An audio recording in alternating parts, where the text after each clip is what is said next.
आज की इस वीडियो में मैं आपको सुनाने वाली हूँ सोमवार व्रत कथा। हे भोलेनाथ, इस कथा को कहने, सुनने और हुंकारा भरने वाले सभी भक्तों के जीवन से हर दुख दूर करना, सभी की मनोकामनाएं पूर्ण करना। पौराणिक कथा के अनुसार एक समय की बात है, किसी नगर में एक साहूकार रहता था।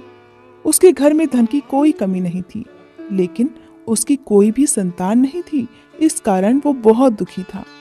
पुत्र प्राप्ति के लिए वो हर सोमवार व्रत भी रखता था और पूरी श्रद्धा के साथ शिव मंदिर जाकर भगवान शिव और माँ पार्वती की पूजा भी किया करता था। उसकी भक्ति देखकर एक दिन माँ पार्वती प्रसन्न हो गई और भगवान शिव से उस साहूकार की मनोकामना पूर्ण करने का आग्रह करने लगी।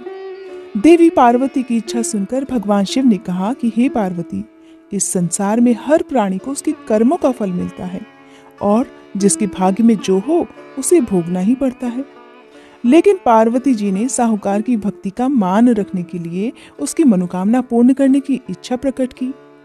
माता पार्वती के आग्रह पर भगवान शिव ने साहूकार को पुत्र प्राप्ति का वरदान तो दे दिया, लेकिन साथ ही ये भी कह दिया कि उसके बालक की आयु केवल 12 वर्ष की होगी।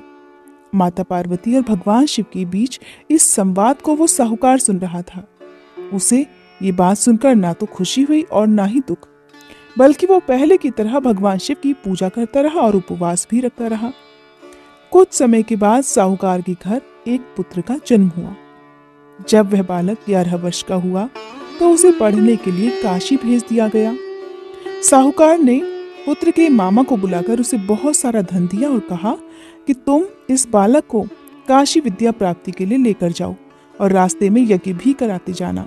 जहां पर भी यज्ञ कराओ वहां ब्राह्मणों को भोजन कराते हुए और दक्षिणा देते हुए ही आगे बढ़ना। आप दोनों मामा भांजे इसी तरह यज्ञ कराते और ब्राह्मणों को दान दक्षिणा देते हुए काशी की तरफ चल पड़े।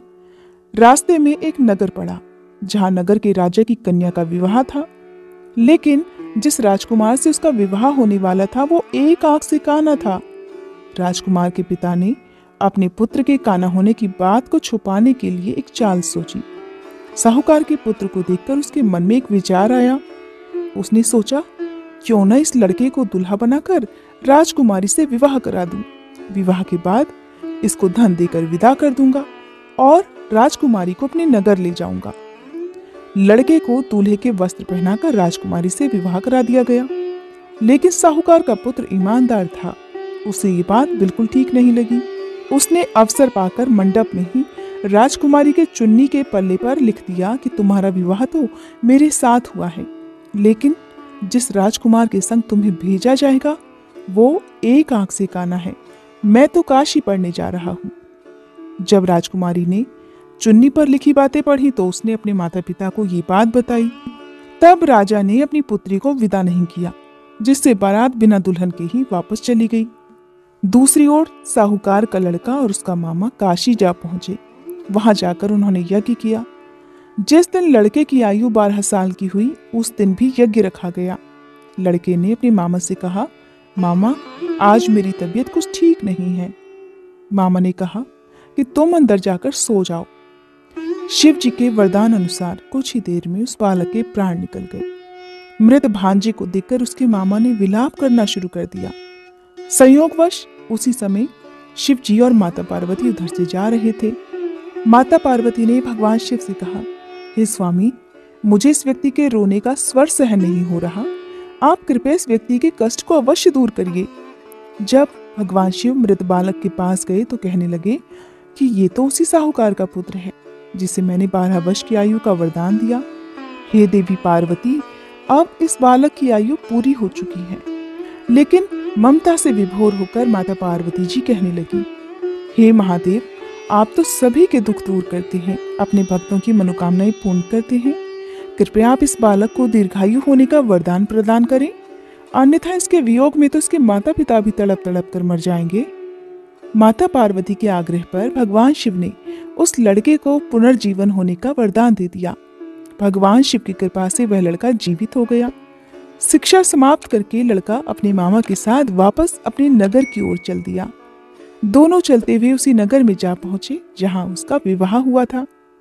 उस नगर में भी उन्होंने यज्ञ का आयोजन किया। उस लड़के के ससुर ने उसे वहां पहचान लिया। और महल में ले जाकर उसकी खूब खातिरदारी की और फिर ढेर सारा धन देकर अपनी पुत्री को उसके साथ विदा कर दिया। इधर साहूकार और उसकी पत्नी भूखे प्यासे रहकर अपने बेटे के आने की प्रतीक्षा कर रहे थे।